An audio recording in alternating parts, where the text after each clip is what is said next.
Hello everyone and welcome back to my channel and welcome to a very exciting video. Now if you've been around these parts for the last couple of years, you'll know this has become a little bit of a yearly tradition for us, the kind of video that I always love doing at this time of year, and that is my trend predictions video. So we're going to be chatting all about the upcoming trends for 2023, and I love doing these videos. I love researching them, I love filming them, and I love having the chance to chat to you guys about these trends, to have a little bit of a chat about the fashion that we're going to be seeing, and just have a good old conversation in the comments. What actually might be a really cool thing to do is to go back and watch last year's trend video and see what you actually did wear, the trends that you maybe didn't adopt, and see how much the fashion and style has evolved over the last year. I think that's really cool to do. And I'm not gonna lie, I was kind of debating whether to film this video this year because I feel like my attitude towards trends and my kind of adoption of fashion has changed so much, and especially with the trends that we're seeing in 2023, I don't like a lot of them, I'm going to be honest with you, but I find it so fun being able to look back at this video over the course of the year. And actually, when I look back at my trend prediction video from 2022, so many of those things that I maybe thought wouldn't be adopted into my wardrobe, trends that maybe I wouldn't have thought of myself as really kind of like reflecting, I actually did adopt throughout the year, and it was so interesting to see, and I referenced that video so much last year, so I thought it would be really cool to be able to do it this year and see how much I maybe reference back to the video, how many of these trends and these styles are maybe adopted into my own wardrobe. Like for example, last year I remember saying about silver jewellery, and that silver jewellery was going to be a huge trend for 2022, and at least with my own wardrobe and my own personal style, that was definitely true. And actually I think it was true with a lot of you guys, especially as I was showing more of the Pandora pieces that I was wearing and the things that I am styling up. So many of you guys started adopting more silver jewellery into your wardrobe and really embracing that trend. So it's so nice to see how we can still stay to our personal styles, still stay true to ourselves, but be able to adopt more kind of like fun trend pieces into our wardrobe. So I do think it's really fun to be able to film these videos and look back over them over the course of the year. So I will leave last year's link down below if you do want to check it out. But let's jump into my trend predictions this year, my fashion trends for 2023. Now the biggest trend that I think we're going to be seeing this year is a continuation of the nostalgia trend as seen from brands like Chanel, Dior, and particularly Miu Miu. They are brands that are really starting to adopt that nostalgia trend, and I feel like it's a big part of kind of reflecting the overall society and reflecting what we're going through right now. Whenever you're in like a global difficult time, nostalgia is a real trend that pops up again and again, because it's kind of like looking back to better times, looking back to nicer things. And the biggest nostalgic trend that I think we're going to be seeing coming into 2023 is the girl next door trend. I feel like that's like the best way to title it. That very 2000s chick flick, very Spice Girls-esque. I think a big part of it is the kind of revival of the Princess Diaries. I think a lot of people are really getting excited about the like old Princess Diaries style and that very early 2000s style, and it is going to be huge again this year. We saw it creeping in to trends last year and creeping in it to fashion. It's definitely here to stay, and so many trends are revolving around that kind of like nostalgic feel. I feel like it's really interesting to see how that kind of nostalgia plays into different aspects within trends. It can be a particular piece, it could be a particular color palette, and one color palette I definitely think we're going to be seeing more of in 2023 is the revival of pastels. Now I remember that I used to be obsessed with pastels back in the early noughties. I feel like they were just everywhere, and particularly baby blue. Baby blue is going to be a huge trend this year. I feel like sage green was like the it color from last year. I think it's going to be a pastel baby blue this year, that very early noughties kind of vibe. I can literally picture it in my head, the kind of exact color that I'm thinking of. We're going to see that in tops, we're going to see it in coats, we're going to see it in bags and accessories, in shoes. I feel like so many girls are going to be adopting that like baby blue pastel core vibe.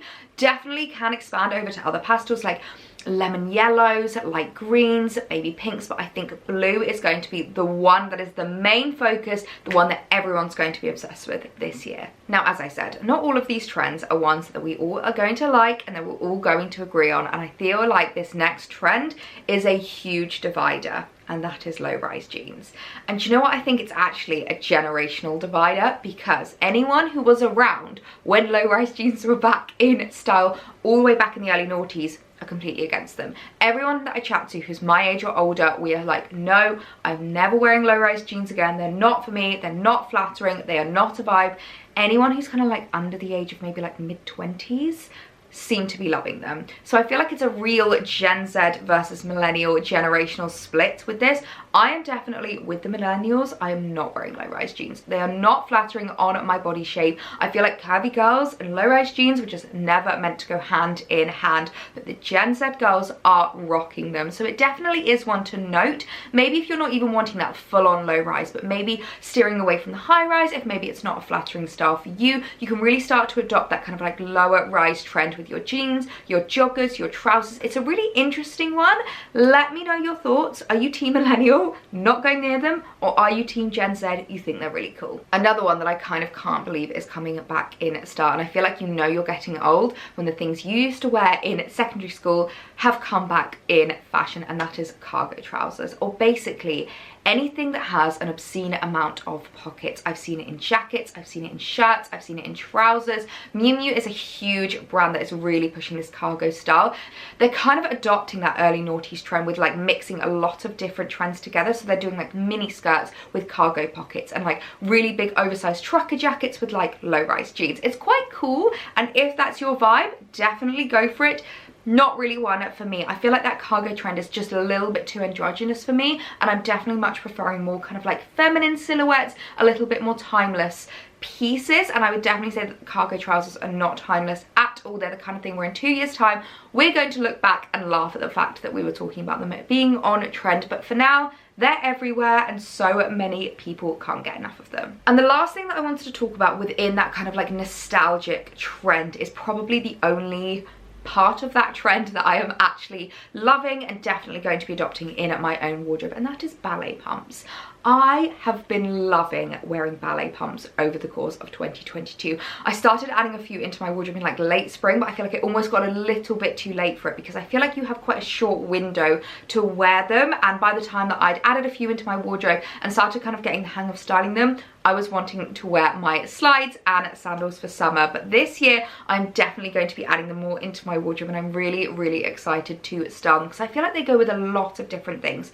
You can wear ballet pumps with trousers, you can wear them with dresses. They're the kind of thing that really transcend lots of different occasions as well. You can wear them to the office, you can wear them at the weekend, you can wear them for something a bit more casual or a little bit more dressy, and that's what I really like about them. Now personally, I feel like I much prefer the more kind of like 2022 adoption of the ballet pump style, which is usually a little bit more of a pointed toe. I personally find that rounded toe a little bit flattening and a little bit shortening on my legs, whereas that pointed toe really elongates your foot, elongates your leg, and make you look taller, which as a shorter girl is definitely something that I strive for with my outfits. Anything that makes me look taller, I am loving. So the adoption of ballet pumps is definitely something you're going to be seeing from me over the course of 2023. Let me know if you're excited. Now from doing my research, seeing what's been on the catwalk, seeing what kind of like influencers are wearing, I'm definitely noticing this real divide with two very specific, very particular trends, and I feel like they're kind of juxtaposing each other. I don't know if again that's like a reflection of society at the moment, reflection of the kind of cost of living crisis, that fact a lot of people are going through a little bit of turmoil at the moment, but I'm seeing two big juxtaposing trends. Number one is the sheer trend, sexy everything, sheer tights, hot pants, see-through garments. On the other hand, we're seeing a huge increase in modest clothing, modest trends, maxi skirts, long lengths, androgynous fits, and it's really interesting to see how these two trends can kind of come about at the same time. It's so interesting to see. Now obviously the sheer trend has come about from a lot of different influencers, particularly Kendall Jenner with those sheer tights that went viral, and I'm definitely noticing ever since then so many brands adopting that kind of vibe and really starting to release looks that are kind of like wearing a tights as trousers kind of vibe. So you wear hot pants or a bodysuit and then wear tights underneath it. Personally, not one for me. And actually, what I think is really interesting is this has been the year that I have worn my tights the least. I feel like the end of 2022, I literally have not reached for them. I don't know if that's a weather thing. I don't know if it's the fact that we didn't have that much of a cold spell, and then when we did, it kind of went really, really cold. I'm not entirely sure what it is, but I've definitely noticed that I have been steering further and further away from my tights, my pattern tights, my Gucci tights, my Fendi tights, even just sheer black ones, and I'm much preferring to wear maybe like longer lines, longer silhouettes, which I guess is maybe an adoption of the kind of latter part of that trend, but that modesty trend. I really, really like that. I personally am someone that much prefers to cover up than to show off too much skin. I love roll necks, I love long sleeves, I love long skirts, so it's a real trend that I am kind of adopting into. And I've noticed that a lot of brands are really starting to adopt that trend too. And it's quite interesting that it's not just brands that I feel like you can look at and see these trends and see the kind of like differences in what people are wearing, but even just like your own social media feed. When I was scrolling through all the Christmas pics from friends and family, seeing them on walks, seeing them on hikes, going on light trails, going on like family vacations, one thing that I hugely noticed was the long line coat trend. Everyone seems to have bought themselves a long line puffer coat, similarly to the kind of Fairfax and Favour one that I own, that I absolutely adore. That really like longer silhouette, maybe it's belted in so you still have a lovely figure, but a long line coat is huge. If you haven't picked yourself up a long line coat yet, I would definitely recommend doing so. I can leave some favorites down below, whether you're looking for a puffer coat or more of like a pea coat, maybe just like a belted wool coat. Long line coats are so huge this year, and actually from like a practicality sense, I love it because they keep me so nice and snugly warm. I'm such a cold-blooded person, and I've always been someone that prefers longer coats over shorter ones because I just find they keep me so much warmer. So maybe it's a practicality thing, and maybe as I'm getting older, everyone on my feed is opting for a more practical winter coat, but I've definitely noticed it's a huge trend amongst friends, families, and everyone that I'm following on social media right now. A long line puffer coat and a long line winter coat is huge. Now, I'm not gonna lie, when it comes to bags, I was really struggling with regards to bag trends this year. I feel like 2 years ago it was all about the mini bag, the micro bag, anything as small as you could possibly get. People were walking around with bags that didn't even fit their phones in. And then last year we saw a real resurgence in big bags, huge shoulder bags, things that can literally carry the kitchen sink, and really massive tote bags. This year I feel like we're definitely missing that like big particular style that everyone is lusting over. I've noticed a huge amount of jokey, practical, fun bags, like toy handbags. Louis Vuitton have done them, Chanel have done them on the catwalk, and I've noticed loads of them doing things where like it's like a teddy bear in a bag, or like something a little bit more doesn't look like a handbag. Personally, not one for me, and personally one that I don't think is practical in any way, shape or form. Other than influencers or on the runway, I can't imagine anyone actually wanting to use a teddy bear as a handbag. That being said, there is one particular style that I feel like a lot of us are kind of gearing towards, and a lot of brands are really pushing at the moment, and that is the tuck and go bag. The kind of bags we used to see on Paris Hilton and the likes of the Beverly Hills girls. That tiny little 90s shoulder bag is quite big this year, and one that I've noticed a lot of brands are really starting to incorporate into their styling this season. So many brands are bringing out their own version of this, and loads of girls are really loving them. It's super easy because it's literally just sling on, have it on your shoulder and go, and it's the only bag that I think has any kind of practicality that has been coming on trend this year. No one wants a teddy bag for a handbag, so if you're looking for a bag that's a little bit more on trend and a little bit more stylish this year, the tuck and go 90s handbag is back.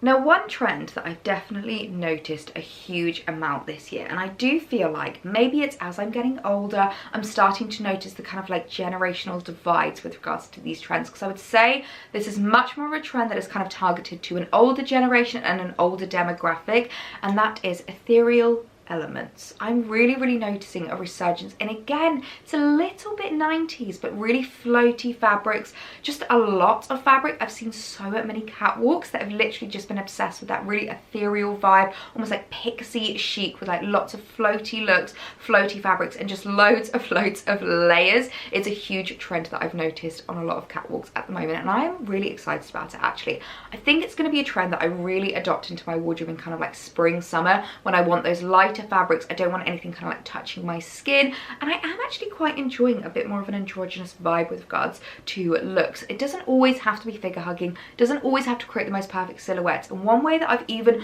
adopted that kind of vibe into my wardrobe for winter is by wearing jumpers and silk skirts without tucking them in. It's just like a really 20s kind of flapper-esque, straight up, straight down look, and I feel like that ethereal vibe really leans into that kind of straight up and straight down. There's no belts, there's no cinching in, it's just floaty and wonderful, and I think I'm going to love that trend this spring summer. It's something I'm really excited about, and again, you can even start to incorporate other trends into that look. You could maybe get an ethereal dress in a baby blue. 2 trends in one. That's what I really love about doing these videos, is just chatting about the way that we can play about with it, have a little bit more fun. So that's a trend that I would definitely say is going to come in throughout the hotter months when people are wanting lighter fabrics, looser fits. The ethereal elements trend is going to be a big one this year. And the last trend that I wanted to talk about is a really interesting one, and I feel like it's one I've definitely noticed throughout 2022 and is going to be huge in 2023, and that is everyday wear, but make it a little bit more elevated. Now, something I find really interesting is that the most Googled fashion trend of 2022 was jeans and an oversized shirt. It was the most searched for thing, the most Googled thing. I feel like it's one of the most popular searches on Pinterest as well, because it just transcends time. Jeans and an oversized shirt is the kind of thing that never goes out of style, never goes out of trend, and I know it's probably a little bit contradictory to be talking about something that is completely classic in a trends video, but I feel like it's really going to be resurged this year, and so many people are going to be looking for those kind of styles. And I do feel like the cost of living, what we're going through at the moment, is really affecting that, because people are going to be a lot more conscious of what they want to add into their wardrobe, what they want to spend their money on, and the pieces that they know they're going to be able to get the cost per wear out. I feel like long gone are the days where we make silly decisions and we just add loads of things into our wardrobe that don't really go together. I feel like this is going to be the year of much more conscious decisions when it comes to shopping, much more thought through pieces. I feel like capsule wardrobes are just going to get even bigger in 2023. They were so huge last year, but they are going to get even bigger, because we really want to make sure that everything we're adding into our wardrobe goes with everything else that we own. We're going to be able to get that cost per wear down. We're going to be able to create loads of different outfits from a really small number of pieces, and we're just going to make sure that we are making good decisions with regards to what we're adding into our wardrobe. So I think that very like easy Kate Moss style, just like oversized shirts, boxy t-shirts, and then maybe in summer like a tank top styled with jeans, cigarette trousers, wide leg trousers, just that really easy styling, the kind of thing that you can just throw on and you look so pulled together, so chic and so effortless. And that is definitely a style I want to adopt in 2023. My goodness me, I feel like I have been rabbiting on. I was meant to keep this to 10, but I think we may have gone a little bit over. But those are my top trend predictions for 2023. I feel like there are lots more that we could talk about, but those are the main ones that I'm seeing on my feed, on the runway, on social media platforms, and in high street stores. So let me know your thoughts. Is there anything in here that you are not going to touch with a barge pole? Are there any trends you're really excited about and you want to adopt in your own wardrobe? I'd love to start a chat. And actually, what I think will be really interesting is if you leave down below a comment of what you're looking forward to wearing in 2023, and then next year when we do this video, we can have a look back at what we actually did wear, what we really liked wearing, and what we did not want to touch. So leave me a comment down below if you're also excited about these trends for 2023. I'm gonna leave this video here, guys. I really hope you enjoyed it, and I will see you in my next one. Bye.